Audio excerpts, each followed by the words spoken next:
Donc, le Seigneur lui a répondu, mes filles, s'il est déjà trop tard pour vous, il est déjà trop tard. Je ne peux rien faire pour vous, car je vous ai déjà averti, mais vous avez pris ces choses à la légère. Vous n'avez pas voulu faire ma volonté. En sorte que vous avez tellement attristé le cœur de mes serviteurs. Vous avez tellement mis, mis l'instabilité dans le cœur de mes serviteurs, même dans votre foyer. Vous avez voulu prendre le dessus. C'est à cause de ces choses. Vous êtes venus en ce. Maintenant, aujourd'hui, et que vous lamentez en disant que Seigneur, sauve-moi, Seigneur, aie pitié de moi.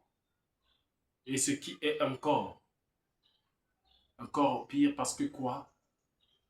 Vous n'avez pas, vous n'avez pas la foi pour être sauvé et afin de se soumettre à ma volonté. Vous n'étiez pas aussi si soumise. Même quand mon serviteur parlait, au lieu de se soumettre, mais vous révoltez, vous étiez des rebelles.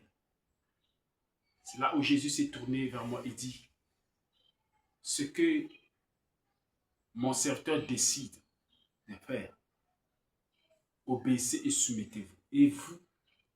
Et que ce soit la femme. Mais aujourd'hui, je vois, même comme mon serviteur décide de faire quelque chose, décide, prend la décision, la femme se pose. Beaucoup de femmes sont ici. Ils se posent. C'est là où Jésus me dit, je préviens déjà.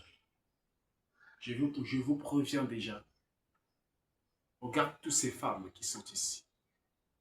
Il y a des choses que vous négligez et qui va vous rattraper et qui va vous payer. Regarde ces démons qui sont en train de les torturer.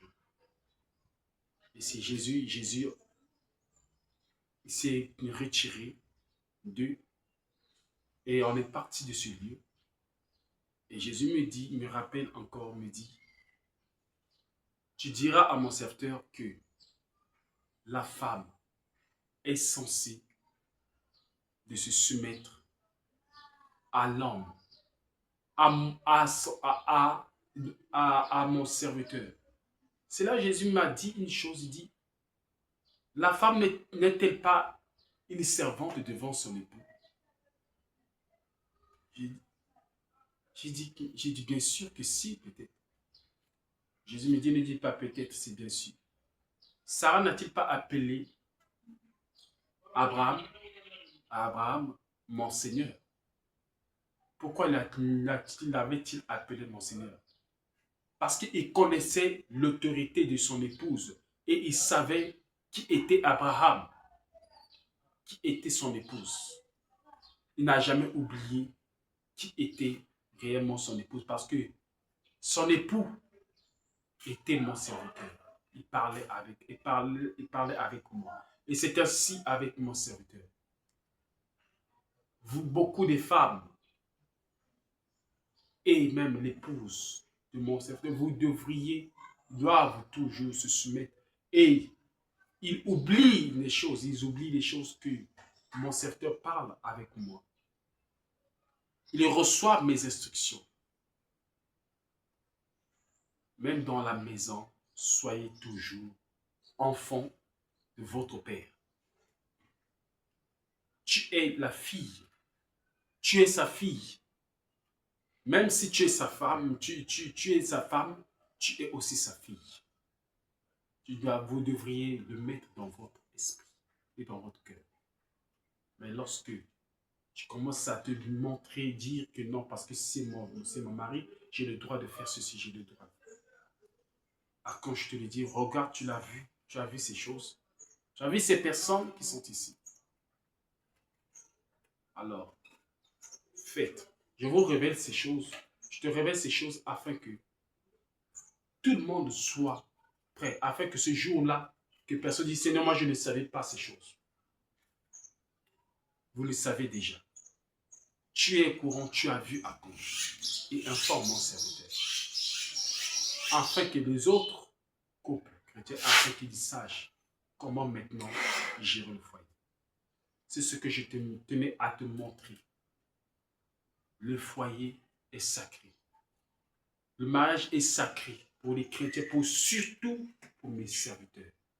Voilà pourquoi je ne permettrai pas qu'aucune femme ne puisse être une occasion de chute pour mon serviteur.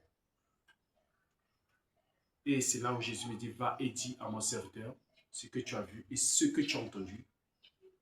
Et afin que vous préparez à l'enlèvement. Vous préparez à me rencontrer. Souviens-toi de ce que je t'avais dit. Garde cette parole.